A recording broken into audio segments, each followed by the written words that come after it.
TVN 24 news নেটওয়ার্কের নিয়মিত আয়োজন টিভিএন অ্যানালিসিস অনুষ্ঠান থেকে আপনাদের সবাইকে স্বাগত জানাচ্ছি। আমি রানা আহমেদ।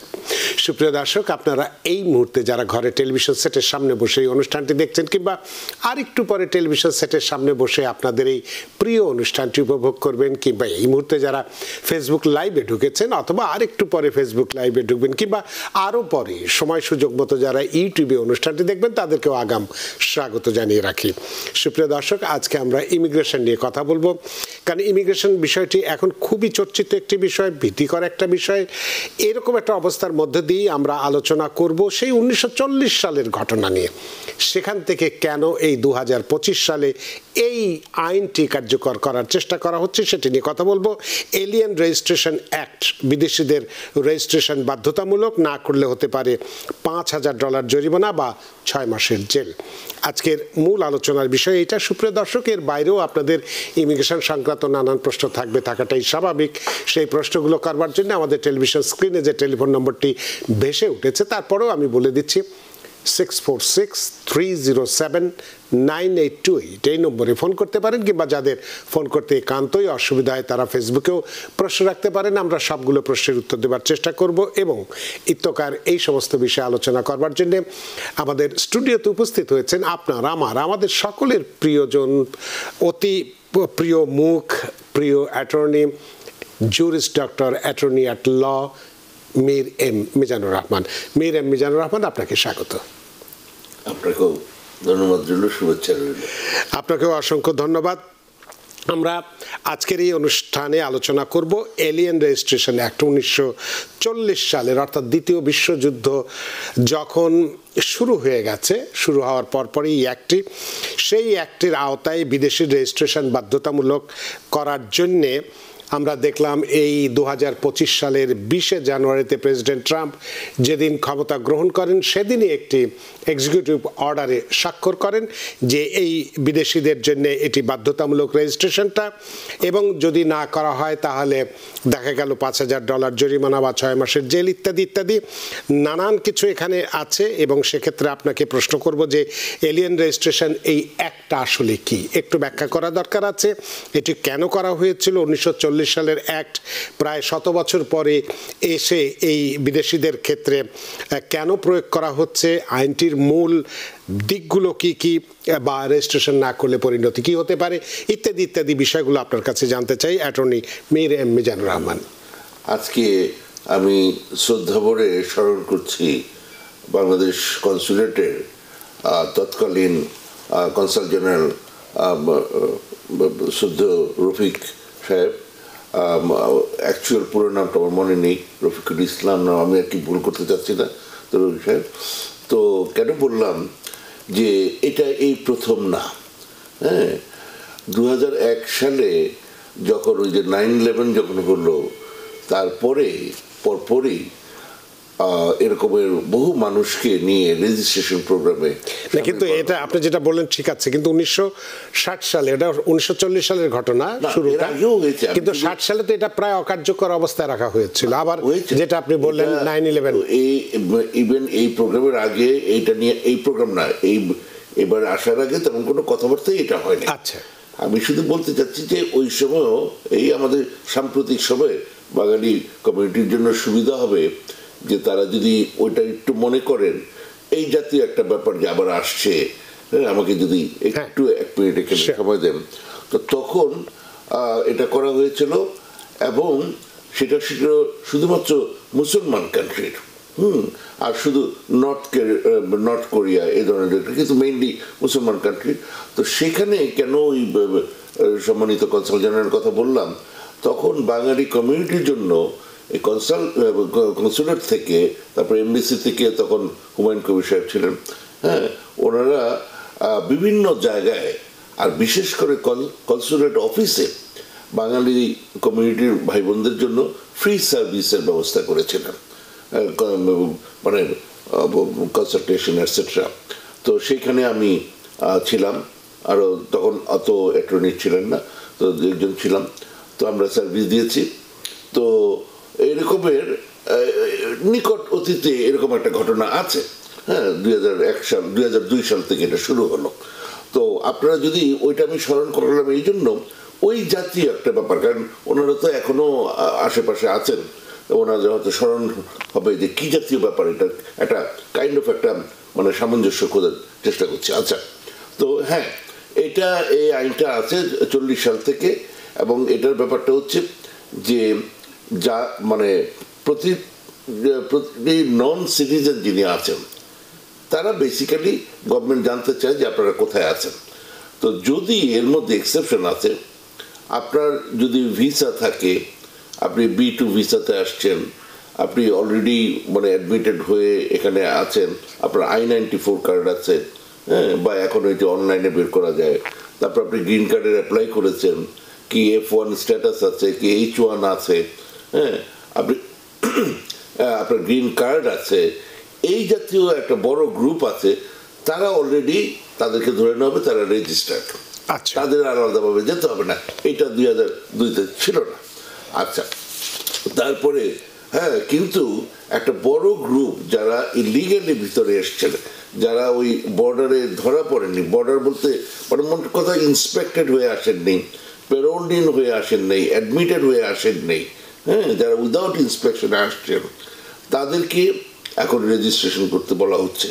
এবং মানে you are doing it like by yesterday, এপ্রিলের 11 তারিখ থেকে এটা শুরু করেছে, এবং এটার জন্য লিগ্যাল চ্যালেঞ্জ হয়েছিল। তো এপ্রিলের 10 তারিখে ওই লিগ্যাল চ্যালেঞ্জটা ওটা মানে খারিজ করে দিয়েছে হয়ে যায়। তো যে এটা পারে, গভর্নমেন্ট পারে, কারণ এই আইন আগেই ছিল। তো যাই হোক, তো এখন 11 তারিখ থেকে যারাই এখানে অ্যাডাল্ট যারা আছেন, আর যদি অ্যাডাল্ট নাও হন তাহলেও রক্ষা হবে না, 14 বছর বয়সের পর থেকেই হলে, তাহলে তার বাবা মার উপরে দায়িত্বটা বর্তায়, হ্যাঁ, যে তাকে রেজিস্ট্রেশন করানো। হ্যাঁ, ওই 325R যেটা অনলাইনে গিয়ে এটা অ্যাকাউন্ট খুলে এটা করতে হয়। আপনি যে কথাটা বলছেন যে হ্যাঁ, এটার ক্রিমিনাল ইমপ্লিকেশনস আছে, মিসডিমিনার এটা হবে, ফাইন হবে, জেল হবে ইত্যাদি, কিন্তু আসল যে ব্যাপারটা যেটা আমাদের মনে রাখা উচিত, আমরা যারাই এখানে আছি তারা আজকেও কালকেও আমরা কোনো না কোনো দিন কোনো সুযোগ পেলে আমরা একটা ইমিগ্রেশন বেনিফিট চাচ্ছি, গ্রিন কার্ড, অ্যাসাইলাম বা কিছু একটা। হ্যাঁ, তো এই যে আমরা চাবো, তখন দেখবে আপনার ওই রেজিস্ট্রেশনটা করা আছে কিনা। তো আপনি ধরেন 5,000 টাকা দিয়ে দিলেন, সেটা প্রবলেম না, সে কি জেল খাটলেন, মানে নট সো গুড, বাট কিন্তু আপনার যে সামনে যে কোনো যদি ইমিগ্রেশন বেনিফিট নিতে গেলে এই রেজিস্ট্রেশনটা যদি আপনি না দেখাতে পারেন, তাহলে যদি আপনার এই জিনিসটা না হয়, তাহলে আপনি বুঝতেই পারতেছেন যে এটা কত বড় ক্ষতি হয়ে যাবে। ফলে আপনারা ইমিডিয়েটলি অনলাইনে গিয়ে একটা অ্যাকাউন্ট খুলে আপনারা এই কি যেন বলে, বা এখানে এলাকাতে প্রচুর মুরব্বী মানুষরা আছেন, জ্ঞানী লোকরা আছেন, যারা বিভিন্নভাবে হেল্প করেন, ওনারা আপনাদেরকে সহায়তা করবেন। যারা পারবেন না, হ্যাঁ, অ্যাকাউন্ট খুলে এটা আপনারা অনলাইনে রেজিস্ট্রেশন করে ফেলেন, এবং আপনাকে হয়তো ইভেন ফিঙ্গারপ্রিন্ট দিতে হতে পারে। কি কি তথ্য তাহলে লাগবে সেক্ষেত্রে? হ্যাঁ, কি কি তথ্য দিতে হতে পারে? বেসিক্যালি বি রেডি, আপনার নাম দাম, মানে আমি মানে এই মুহূর্তে আমি সে 1 2 3 4 করে আমি বলতে চাইও না। হ্যাঁ, আপনার ওখানে যা যা বলে আপনি যা শুরু করেন। হ্যাঁ, আপনার ন্যাচারালি আপনার পাসপোর্টটা সামনে রাখবেন, কিন্তু অনেকের হয়তো পাসপোর্টটা নাই, তাই বলে কি উনি করবেন না, উনি ইউ স্টার্ট, তারপরে দেখেন কি কি লাগে। হ্যাঁ, নাম ধাম লাগবে, ডেট অফ বার্থ লাগবে, কোথায় থাকেন, হ্যাঁ, কি ব্যাপার, আপনার ভাই বোন বা এখানে আর কিছু আছে কিনা, মানে যাই চায়। হ্যাঁ, খুব বেশি কিছু না, আপনি অ্যাকচুয়ালি কোথায় আছেন, কি করেন, হ্যাঁ, আপনি কে, হ্যাঁ, এই বেসিক, তারা যেন আপনাকে ধরতে পারে, দরকার পড়লে আপনাকে যেন পায়, খুঁজে পায়, এই জাতীয় একটা ব্যাপারটা। কারণ এই জিনিসটা ছিল না, যেমন আজকেই একজনে সে ওই কি যেন বলেন, তার কিছু একটা মানে মানে শর্ত পূরণ করতে পারেনি, তার সাথে সাথে ঢাকা এমবেসি থেকে চিঠি আসছে, তার ওই স্টুডেন্ট ভিসা রিভোকড হয়ে গেছে। এখন জিনিসগুলো তারা মানে আগে এই স্টুডেন্ট ভিসা মোটামুটি খুবই একটা রিল্যাক্স ছিল, এমনকি একটা আছে যে আনলফুল প্রেজেন্স যে অ্যাক্রু করা, সেটা স্টুডেন্টদের মোটামুটি হতো না। এটা বহু আগের কথা আমি বলতে চাচ্ছি, until and unless you get caught, মানে একদম মানে ওইরকম হওয়া পর্যন্ত, যেমন ভিজিট বিষয় আপনার খুব ক্লিয়ার, আপনার 6 মাস চলে গেছে, আপনি ইলিগাল হয়ে গেলেন। স্টুডেন্টদের ছিল ডিএস, যেটা এখনো আছে। তো আমি জাস্ট বলতে চাচ্ছি এখন এগুলো এনফোর্সমেন্টগুলো খুব দ্রুত হচ্ছে, ইফেক্টিভ হচ্ছে। তো ফলে আপনারা যে যেখানে আছেন আপনারা অনলাইনে গিয়ে আপনাকে ওই লাইন ধরে গিয়ে ফেডারেল প্লাজাতে ভোর 4টার সময়, কালকে যেটা আমার করতে হয়েছে এক ক্লায়েন্টকে নিয়ে গিয়ে, হ্যাঁ গেল, ওইটা না আপনি অনলাইনে এটা করতে পারবেন। এবং এইটা ধোপে টিকে নেই আরেকটা কারণে, এটা শুধু মুসলমান কান্ট্রির জন্য করতেছে না, সবার জন্য উন্মুক্ত, যার ফলে এটা ওদিক দিয়ে এটা সুবিধা করতে পারা যায় নাই। আর এই আইন ওই যে বললাম 1940 সাল থেকে আছে, ফলে ওটাকে নতুন করে কোনো আইন তৈরি করতে হয়নি আর কি।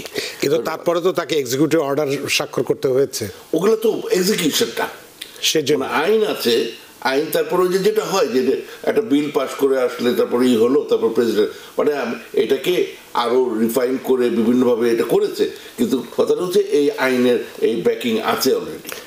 এক্ষেত্রে কেউ যদি ভিজিট ভিসা নিয়ে বেড়াতে আসে তাকেও কি এটা করতে হবে, বা 30 দিনের বেশি যদি অবস্থান করে সেক্ষেত্রে? জি পড়েন, জি এটি ওনার যদি I-94 থাকে যেটা আছে ওনার লাগলো না। এরকম ভাবে যার স্টুডেন্ট ভিসা আছে, H1 আছে, উনি এখানে অলরেডি অ্যাপ্লাই করেছেন গ্রিন কার্ডের জন্য, মানে যারা অলরেডি সিস্টেমের মধ্যে ঢুকে গেছে তাদের আর লাগলো না, বিকজ তারা অলরেডি ওই যেই কারণে রেজিস্ট্রেশনটা করা ওইটা তাদের অলরেডি গভর্নমেন্টের কাছে ওই তথ্যটা আছে। অনেক ধন্যবাদ। প্রিন্স হালদার এই প্রেক্ষিতে একটা প্রশ্ন করেছেন যে got registration ship 2020 so I need registration now please let me know। এক্ষেত্রে কি আপনার তার মানে এই প্রশ্নের উত্তরটা কিভাবে দেবেন আপনি? প্রথম কথা হচ্ছে যে ওই একটা অ্যাকাউন্ট খুলতে হবে। আপনি uscis.gov তে যান, ওখানে গেলে আপনি ওটা পেয়ে যাবেন, ওখানে অ্যাকাউন্টটা খোলেন, হ্যাঁ করে বিভিন্ন একটা পর একটা স্টেপ আছে, just give it A try. হ্যাঁ মানে আপনি কোন অবস্থাতে আছেন, কি কি বাদ আছে, ওগুলা যদি না জানা যায় তাহলে এরপর থেকে কি করা যাবে সেই ব্যাপারে স্পেসিফিক প্রশ্ন উত্তর দেওয়া এই মুহূর্তে সম্ভব না। আপনি ইউ স্টার্ট, হ্যাঁ, এবং আপনি কারোর সাথে বসে দুজনে মিলে হ্যাঁ এটা শুরু করেন, দেখবেন এটা হয়ে যাবে। যদিও আপনি এই প্রশ্নটির উত্তর দিয়েছেন, তাও মুনমুন খান একটি প্রশ্ন লিখেছেন, what do mean by making registration if someone is filing tax each year, what comes out? এ ব্যাপারে কি মানে আমাকে বুঝে প্রশ্নটা চলে গেছে, যে যেটুকুন পড়েছি সেটুকুনি, যে রেজিস্ট্রেশন করার মানে নিয়মটাই জানতে চেয়েছে, যদি ট্যাক্স ফাইল করে তারপরেও কেন তাকে এটা করতে হবে কিনা ইত্যাদি। হ্যাঁ করতে হবে, হ্যাঁ মানে ইমিগ্রেশনের বিভিন্ন কিছু যদি আপনি করে থাকেন, হ্যাঁ যেমন আপনি গ্রিন কার্ডে অ্যাপ্লাই করেছেন, আপনার অলরেডি গ্রিন কার্ড আছে, আপনি H1 আছেন, আপনি F1 আছেন, এইভাবে করে সামহাও মানে যারা এই মানে সে F1 স্টুডেন্ট, তাকে তো একটা প্রসেসের মধ্যে দিয়ে যেতে হয়েছে, যার ফলে গভর্নমেন্টের কাছে তার তথ্যগুলো আছে। কিন্তু যিনি সে টেক্সাস বর্ডার দিয়ে জাস্ট ঢুকে গেছেন, চলে আসছেন, কানাডা বর্ডার দিয়ে চলে আসছেন, ওনার সম্পর্কে তো কোনো তথ্য নাই, ওই ভদ্রলোক ভদ্রমহিলাদের জন্য এই ব্যাপারটা মেইনলি। ইভেন ক্যানাডিয়ান যারা এখানে আসবে কিন্তু ল্যান্ড বর্ডার দিয়ে আসতেছে এবং তারা জাস্ট ওয়েভড ইন, তাদের কোনো মানে ই করা হয় নাই, কি জানি বলে ওই যে এয়ারপোর্ট দিয়ে আসলে যেরকম ভাবে যেই প্রসেসের মধ্যে দিয়ে আসে ওইটা হয় নাই, ওটাকেও করতে হবে। কিন্তু ওই আমেরিকান ইন্ডিয়ানস যারা, হ্যাঁ তাদের ব্যাপারে একটা এক্সেপশন আছে। তামান্না আজিজ বলছেন, is this for all foreigners? Yes, এটা সব বললাম যে আমরা বিদেশিদের কথাই বলেছে এখানে, যে বিদেশি রেজিস্ট্রেশন বাধ্যতামূলক বা কোনো বিশেষ দেশের ভিত্তিতে এটা করা হচ্ছে না। শরীফুদ্দিন আহমেদ, আপনার ওই একই প্রশ্ন ছিল তামান্না আজিজের, সুতরাং সিটিজেনরা না, উনি বলছেন সিটিজেনরাকে এই রেজিস্ট্রেশন করতে হবে, শরীফুদ্দিন না তিনি বলছেন তার জন্য নয়, সিটিজেনদের জন্য এটা নয়। আমরা একটু টেলিফোনে যাই, তারপরে মাহজাবিন তাসকিন, মোহাম্মদ নাসিম আপনাদের প্রশ্ন নেব। সুপ্রিয় দর্শক, কে আছেন টেলিফোনে? দয়া করে নাম পরিচয় বলে আপনার প্রশ্নটি করুন। হ্যালো। হ্যালো, জি আসসালামু আলাইকুম, আমার নাম হাসান, আমি বাজিরা থেকে বলছি। জি, তো অ্যাটর্নি সাহেবের কাছে আমার প্রশ্ন, আমার 2014 সালে এখানে আমি অ্যাসাইলামে অ্যাপ্লাই করি, তো আমার বিচার হয়েছে গত বছরের অক্টোবরে, অর্থাৎ প্রায় 6 মাস হয়ে গেছে এখন মধ্যে পরিবর্তন থাকে। তো এটা কি কারণ থাকতে পারে এবং আমার কি করণীয় আছে? অনেক ধন্যবাদ আপনার প্রশ্নের জন্য। কিন্তু 6 মাস হয়ে গেছে, রেজাল্ট হচ্ছে না। হ্যাঁ, 6 মাস একেবারে খুব বেশি সময় তা আমি বলবো না। হ্যাঁ, সাধারণত তো ইন্টারভিউর দিনই বলে যায় যে অমুক দিনে এসে রেজাল্ট নিয়ে যাবেন। তো যেটা হচ্ছে যে অনেক সময় অফিসারদের সাথে সুপারভাইজারদের একটা দ্বন্দ্ব হয়, যে উনি হয়তো চাচ্ছেন, হ্যাঁ, কিন্তু সুপারভাইজার রাজি না, এগুলো একটা। হ্যাঁ, তখন ওনাকে আবার দীর্ঘ বিশ্লেষণ করে দেখাতে হয়। অনেক সময় আছে ওই সুপারভাইজার চাচ্ছেন যে তাকে দিয়ে দাও, কিন্তু সাইনটা করবে ওই অফিসার বলে আমি সাইন করবো না। তো এরকমের বিভিন্ন কিছু হয়, মানে নিজেদের মধ্যে যে স্ক্রুটিনির যে ব্যাপারটা আছে, তারপরে সিকিউরিটি চেকের যে ব্যাপারটা আছে, ওই প্রসেসের মধ্যে দিয়ে যাচ্ছেন। তো 6 মাস খুব বেশি সময় না। Of course you want it yesterday. হ্যাঁ, তো কিন্তু এটা যদি আরো বেশি সময় যায়, আপনি যদি খোঁজ খবর করেন, আমি মানে তাতে অবাক হব না যে আপনি খোঁজ করেন। তাদের ইভেন ইমেল অ্যাড্রেস আছে। হ্যাঁ, আপনার যদি সম্ভব হয় আপনি ওই ইমেল অ্যাড্রেস দিয়ে আপনি খোঁজ খবর করেন, তারা সাধারণত উত্তর দেয়। অনেক ধন্যবাদ জনাব হাসান আপনার প্রশ্নের জন্য। আশা করি আপনার প্রশ্নের উত্তর পেয়েছেন। একটি প্রশ্ন নিতে চাই মোহাম্মদ নাসিমের। তিনি বলছেন, হোয়াট অ্যাবাউট ডাকা অ্যান্ড ডাপা ইমিগ্রেশন প্রসেস? ডাকা এবং ডাপা প্র্যাকটিক্যালি এগুলো শেষ হয়ে গেছে। শেষ হয়ে গেছে, কিন্তু যেহেতু এটা শুরু হয়েছিল, যাদের অলরেডি ছিল তাদেরকে ওই না করতে পারতেছে না, কিন্তু এটা ওই নতুন করে অ্যাপ্লিকেশন করা ওগুলো আর নাই। অনেক ধন্যবাদ। মারুফ আহমেদ, গ্রিন কার্ড হোল্ডার কি রেজিস্ট্রেশন করতে হবে? না, না।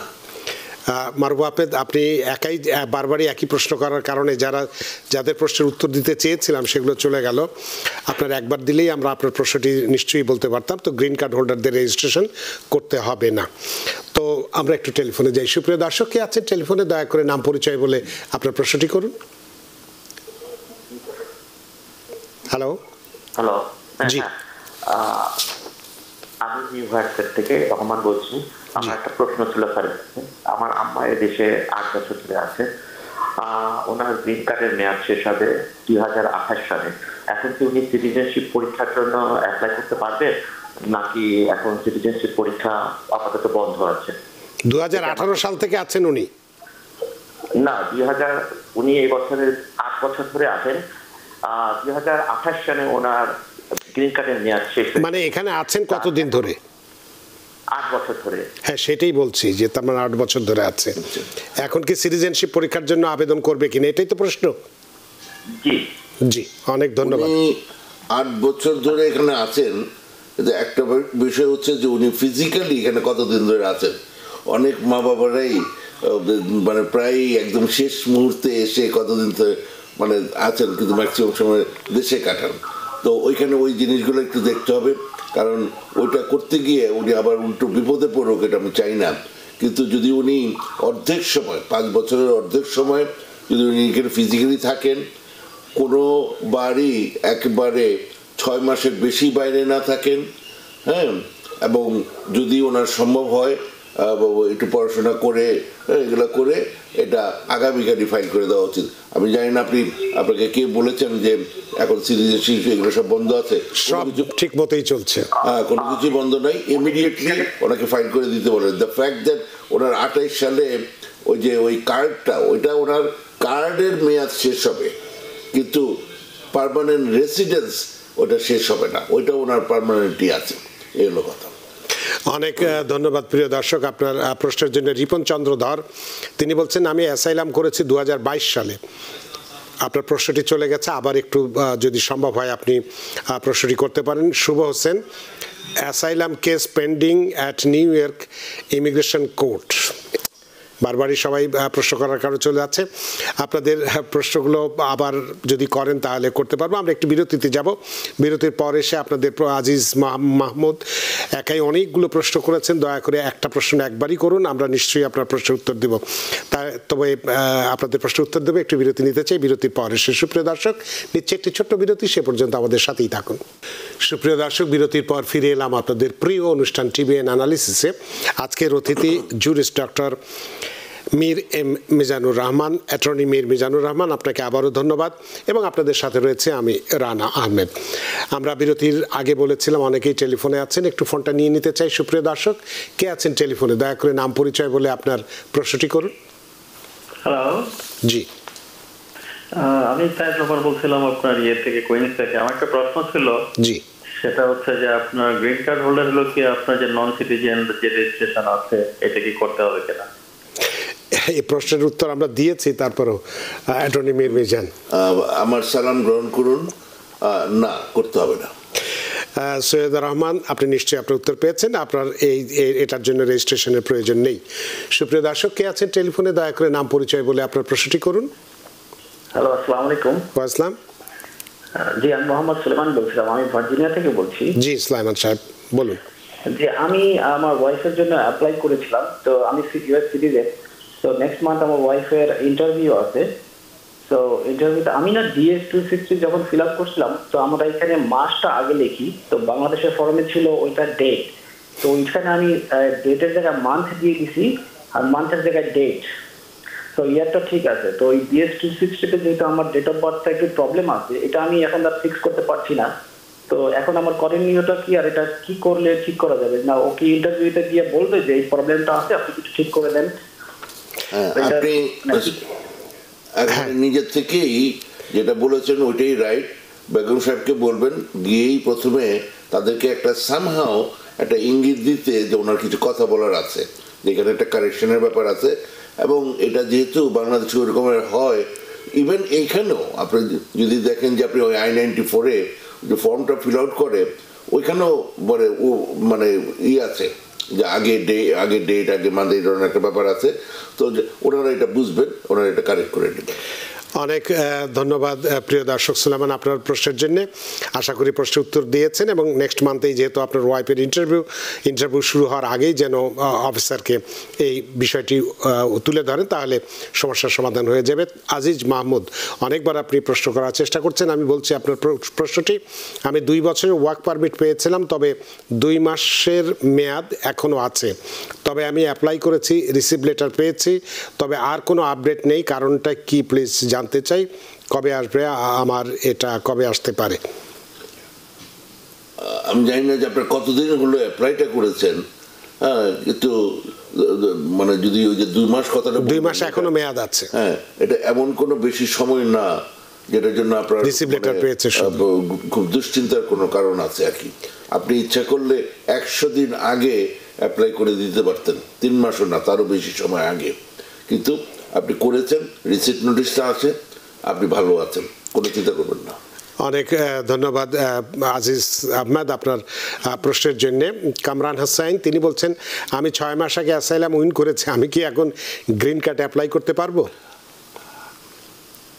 The answer is clear, yes. আপনি ওই 6 মাস যেদিন আপনি অ্যাসাইলাম উইন করেছেন, অ্যাপ্রুভড হয়েছে, তারপরে যদি করতে পারতেন এখনকার পরিস্থিতিতে। আগে যেটা ছিল 1 বছর পরে করতে হতো। অনেক ধন্যবাদ। মাহজেবিন তাসকিন, তিনি বলছেন, we can get any information about which DQ is currently getting visa interview in Dhaka. My PD is April 2023, which is current, and DQ is February 2024. How long I need to wait for interview? না, এগুলো কোনো মা বাপ নাই। আপনার DQ বলেছে, বা আপনি খুবই সুখবর এটা যে আপনি আপনার যা করণীয় সব করেছেন আপনার আত্মীয়র জন্য। এবং এই প্রশ্নটা উত্তর আমি মনে করি যে আপনি নিজেও জানেন, কিন্তু যারা দেশে বসে আছেন, যারা আসবেন, যাদের যে আত্মীয় স্বজনরা আছে, তারা হয়তো একটু সংশয়ে আছে, হ্যাঁ, যে তারা কবে আসবে, কি ব্যাপার। আপনি হয়তো তাদেরকে আশ্বস্ত করতে চাচ্ছেন হ্যাঁ, এই আপনার দিক থেকে যা করণীয় আর কিছু করার নাই, আপনি অনেক করেছেন আলহামদুলিল্লাহ, এখন একটু অপেক্ষা করতে হবে আর কি, ভালো রকমের অপেক্ষা করার জন্য রেডি হন আর কি। অনেক ধন্যবাদ মাহজাবিন তাসকিন আপনার প্রশ্নের জন্য। শাকিল হোসেন টুটুল, আপনি যে বিষয়টি বলেছেন আমি আমার মার্কেটিং ডিপার্টমেন্টকে অবশ্যই বলবো বিষয়টি দেখবার জন্য, নিশ্চয়ই তারা দেখবে এবং বিষয়টি সমাধান করবে। সুপ্রিয় দর্শক, কে আছেন টেলিফোনে? দয়া করে নাম পরিচয় বলে আপনার প্রশ্নটি করুন। আসসালামু আলাইকুম। ওয়ালাইকুম আসসালাম। আমি মিশিগান থেকে বলছি। জি স্যার, আজকে আমার অ্যাসাইনমেন্ট কোডের কি ছিল, ডেট ছিল। জি, আমি গেছিলাম, যাওয়ার পরে আমার ওই ডেটটা চেঞ্জ করে দিছে আগামী মাসে। তো ওই আইস অফিস থেকে আমাকে মেসেজ দিছিল যে কোডের আপডেট জানানোর জন্য। তো আসি আমি ওদেরকে মেসেজ দিয়েছিলাম যে আমার কোডের ডেট চেঞ্জ হয়ে গেছে। ওরা আমাকে আবার মেসেজ দিয়েছে কালকে গিয়ে ওদের সাথে দেখা করতে এবং আপডেট করতে আর সাইন করতে। তো কিসে সাইন বা কি জন্য ওইটাকে একটু বুঝতে চাচ্ছিলাম আর কি। অনেক ধন্যবাদ অ্যাটর্নি মীর মিজানুর রহমান। আমি ওনার আজকে অ্যাসাইলাম ডেট ছিল, গেছিলেন, পরের 1 মাস পরে দিচ্ছে, এটা আপনি ভালো বুঝবেন। এরপরে কি যেন স্বাক্ষর টাক্ষর করতে বলেছে, একবার এটার বিষয়টা বুঝতে। হ্যাঁ জি, আবার বলুন। থেকে ওরা মেসেজ দিছে যে ওই কালকে গিয়ে দেখা করার জন্য আর ওইগুলো আপডেট করার জন্য। আচ্ছা ঠিক আছে, যেটা হয় যে প্যারালালি দুইটা জিনিস চলতেছে। হ্যাঁ, মানে আমি যতটুকু বুঝতে পারছি যে আইসে ওনাকে রেগুলার রিপোর্ট করতে হয়। তো ওইটা হয়তো যেদিন কোর্ট ডেট পরে, কোর্ট ডেটের পরে ওনাকে মানে গিয়ে আবার বলতে হয় যে ওনার নেক্সট কোর্ট ডেট কবে, কী ব্যাপার ইত্যাদি। হ্যাঁ, বা এই যে চেঞ্জ হয়ে গেল ওটা জানাতে হয়, বা ওরাও নিজেরাও জানে। তো ওনার যেহেতু এটা চেঞ্জ হয়ে গেছে, ওনাকে গিয়ে আবার বলতেছে এবং সেটা আবার নেক্সট ডেটে যেদিন হবে সেদিন গিয়ে আবার রিপোর্ট করতে হবে। এইভাবে করে একটা ওনাকে ওই খোঁজ খবর রাখতেছে যে উনি কী করতেছেন। যেমন উনি আরেকটা মানুষ যাকে আবার রেজিস্ট্রেশন করতে হবে না, কারণ ওনার ওই ধরনের কাজ চলছে। অনেক ধন্যবাদ প্রিয় দর্শক, আশা করি প্রশ্ন উত্তর পেয়েছেন। সুপ্রিয় দর্শক, কে আছেন টেলিফোনে? দয়া করে নাম পরিচয় বলে আপনার প্রশ্নটি করুন। সামনের মাসে আমার খালাতো বোন আমেরিকাতে আসছে ভিজিট করতে। ওরা ইউকে পাসপোর্ট হোল্ডার আর বাংলাদেশের পাসপোর্ট হোল্ডার। তার জন্য কি রেজিস্ট্রেশন করা লাগবে নাকি? কিভাবে এসছেন? হ্যাঁ, মানে যখন আসবে এবং 30 দিনের বেশি যদি থাকে তাহলে করতে হবে। কিন্তু যদি এর মধ্যে উনি ভিসা পান, মানে সরি ভিসা পান না, এখানে যখন এসে ওনার I-94 পেয়ে যাবেন তাহলে আর করতে হবে না আর কি। মানে I-94 পাওয়ার আগে হলে করতে হবে, মানে অটোমেটিক্যালি করতে হবে। আসবে তখন এটা ইউএস ভিসা, মানে যেহেতু উনি ইউএস পাসপোর্ট, ইউকে পাসপোর্টও আছে, এভরি চান্স উনি I-94 পাবেন না, I-95 মানে উনি ওই যে ভিসা ওয়েভার প্রোগ্রাম এখানে এসে, তো ওইগুলোর মধ্যে থাকলেও ওনাকে আর এটা লাগবে না, এগুলো কথা। অনেক ধন্যবাদ প্রিয় দর্শক আপনার প্রশ্নের জন্য। সুপ্রিয় দর্শক, কে আছেন টেলিফোনে? দয়া করে নাম পরিচয় বলে আপনার প্রশ্নটি করুন। আসসালামু আলাইকুম, আজিজুর রহমান বলছি। জি হ্যাঁ স্যার, আমার একটা প্রশ্ন ছিল। আমি 2022 সালে এসেছিলাম, তো আমি 2 বছরের ওয়ার্ক পারমিট পেয়েছিলাম। 22 সালে কিভাবে এসেছিলেন? আমি বাই রুটে এসেছিলাম। আচ্ছা, তো আমি 2 বছরের ওয়ার্ক পারমিট পেয়েছিলাম। আমার ওয়ার্ক পারমিটটা ডেট চলে যায় না, এখনো 2 মাসের মতো ছিল, কিন্তু আমি ওইটার অ্যাপ্লাই করছি। আমার রিসিভ লেটারও আসছে, বাট আমারে এখনো কোনো আপডেট পাইতেছি না। এই একই প্রশ্ন বোধহয় আপনি ফেসবুকেও করেছিলেন বোধহয় একটু আগে, একই ধরনের প্রশ্নের উত্তর আমরা দিয়েছি। জি, আপনি কি আপডেট চাচ্ছেন সেটা বলেন। যে আমার ওই ওয়ার্ক পারমিটটা কবে আসতে পারে। আর আরেকটা আমার প্রশ্ন ছিল, আমার কেসটা আমি অনলাইনে এখনো আসে নাই, বাট আমি একটা আপডেট পেয়েছিলাম যে আমার রহমান আজিজুর রহমান। আমার সালাম গ্রহণ করুন এবং আসসালামু আলাইকুম। আল্লাহর নাম নিয়ে নামাজ রোজা করেন, টেলিভিশন দেখেন, আরাম করেন। একটা অ্যাপ্লাই করছেন, 2 মাসও যায় নাই, রিসিভ নোটিশও আসছে, সবই ঠিক আছে, কেন এত মানে কি জন্য দুশ্চিন্তা করতেছেন? এটা আরাম করুন, এভরিথিং ইজ ফাইন আপনার। এবং এটা আপনারা অলরেডি, এটা প্রথম না, এর আগেও ওয়ার্ক পারমিট আসছে, এবং এটা আবার আসছে, আপনার দুশ্চিন্তার আমি কোনো কারণ দেখি নাই। আপনি একবার ফেসবুকে করছেন, আবার এখানে করছেন, আপনি বোধহয় খুব ছোট বাচ্চা মানুষ, এরকম করবেন না, একটু ঠান্ডা হন, এভরিথিং উইল বি ফাইন, আপনার কোনো সমস্যা হচ্ছে না। অনেক ধন্যবাদ জনাব রহমান। আসলে আমাদের অনেক টেলিফোন এবং ফেসবুকে অনেক প্রশ্ন আছে, নিতে পারছি না, সুতরাং আপনি একাই একবার ফেসবুকে করছেন, আবার টেলিফোনও করছেন। যাই হোক, আপনার উত্তর পেয়েছেন। খুব শিশু বাচ্চার মতো হয়ে গেছে, এই জন্য সেটা এমন কোনো না, আসলে এখনকার সময়টা তো খারাপ, আসলে যারা এরকম অবস্থার মধ্যে থাকে তারা একটু দুশ্চিন্তায় থাকবে, এটাই স্বাভাবিক। তো সেই হিসেবে রহমান সাইজুর রহমান সাহেবও দুশ্চিন্তার মধ্যে আছে, তবে আপনার দুশ্চিন্তার কোনো কারণ নেই, সেটা আপনি বুঝতে পেরেছেন। আপনার প্রশ্নের জন্য ধন্যবাদ। সুপ্রিয় দর্শক, কে আছেন টেলিফোনে, দয়া করে নাম পরিচয় বলে আপনার প্রশ্নটি করুন। আচ্ছা, আমি কুইন্স থেকে বলছি, আমার নাম নেসা। জি, আমি কানাডার বর্ডার হয়ে আসি আজ থেকে 27 বছর আগে। জি, তো হ্যাঁ, 27 বছর আগে আসছি। তো আমি আসলে কিছুই করি নাই, আমি এইভাবেই আমার লাইফ চলতেছে। তো এখন আমি ভয় পাচ্ছি, আমি কি আদৌ নিজে গিয়ে কিছু করব, মানে রেজিস্ট্রেশন, নাকি চুপ করে থাকবো? অনেক ধন্যবাদ নেসা আপনার প্রশ্নের জন্য। অ্যাটর্নি মীর মিজান, আপনাকে আপনি একজন মানুষ যার রেজিস্ট্রেশন করার কথা, এগুলোর কথা আপনি যদি না করেন আর যদি ধরা না পড়েন, যেভাবে 27 বছর 27টা বসন্ত পার হয়ে গেছে, সুতরাং এভরিথিং ইজ ফাইন। কিন্তু যদি আপনি ভবিষ্যতে কোনো সুবিধা নিতে চান, হ্যাঁ, এরকম যদি ঘটনা ঘটে, তখন এই রেজিস্ট্রেশনের প্রুফটা আপনার লাগবে। যদি কোনো আপনি ড্রাইভ করতেছেন, সেখানে অন্য কোনো ইস্যুতে আপনি সামহাউ ল এনফোর্সমেন্ট লোকজনের সাথে দেখা হয়, তখন আপনার এইগুলো চাইতে পারে। সুতরাং এই যে ব্যাপারগুলো আছে, সেই পয়েন্ট অফ ভিউ থেকে আপনাকে সিদ্ধান্ত নিতে হবে যে আপনি কি চান। কারণ আপনি যদি এখন রেজিস্ট্রেশন হয়ে যান আর যদি দেখা যায় যে আপনি ইলিগাল আছেন, আপনার যে ক্ষতিটা হতে পারে সেটা হচ্ছে আপনাকে ডিপোর্টেশন প্রসিডিংসে নিয়ে আসা হতে পারে, যেহেতু আপনি ইলিগাল, আপনাকে বের করে দিবেন। কিন্তু যদি আপনার বাইরে যেতে ভয় থাকে, তখন আপনি প্রোটেকশন চেতে পারেন। সুতরাং আপনি হয়তো কোর্ট কাছারির মধ্যে পড়বেন, সরাসরি পাঠিয়ে দেওয়া হবে না হয়তো, কিন্তু কথা হচ্ছে এগুলোর মধ্যে দিয়ে আপনাকে যেতে হবে আর কি। ধন্যবাদ। তবে রেজিস্ট্রেশন করতে হবে আপনাকে এ ব্যাপারে। Answer is yes. অনেক ধন্যবাদ নেসা আপনার প্রশ্নের জন্য। সুপ্রিয় দর্শক, কে আছেন টেলিফোনে, দয়া করে নাম পরিচয় বলে আপনার প্রশ্নটি করুন। জি, আসসালামু আলাইকুম রানা ভাই, কেমন আছেন? ওয়ালাইকুম আসসালাম, আলহামদুলিল্লাহ। জি জি ভাই, আমার একটা প্রশ্ন হচ্ছে, আমার হচ্ছে নিউ ইয়র্কে, আমি আউট স্টেটে কাজ করি, আমার আঙ্কেলের বাসার ওইখানে থাকি। বাট আমার এক কাজিন আসছিল গত জানুয়ারি মাসে স্টুডেন্ট ভিসা, বাট ওর ভিসাটা যে কোনো কারণবশত ক্যান্সেল হয়ে গেছে। এখন ও ওই অ্যাড্রেসটা ইউজ করছে, এখন আমি ওই বাসাতে থাকি, কাজ করতেছি আর কি। এখন আমার কি কোনো সমস্যা হবে নাকি যদি আইস অফিসার আসে বাসায়? ও কিন্তু এখন এখানে থাকে না। মানে আপনার ওই আত্মীয়র খোঁজে আইস যদি আপনার বাসায় আছে, আপনার কোনো ক্ষতি হবে কি? নেই তো? জি জি জি জি জি। অনেক ধন্যবাদ অ্যাটর্নি মীর মিজান।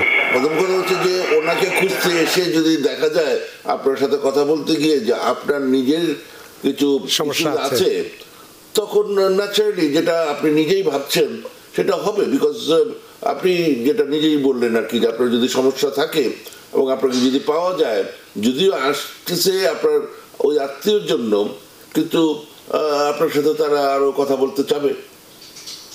সেটাই। অনেক ধন্যবাদ প্রিয় দর্শক। মানে কথা বলতে চাবে, মানে বুঝতেই পারছেন কি হবে আর কি।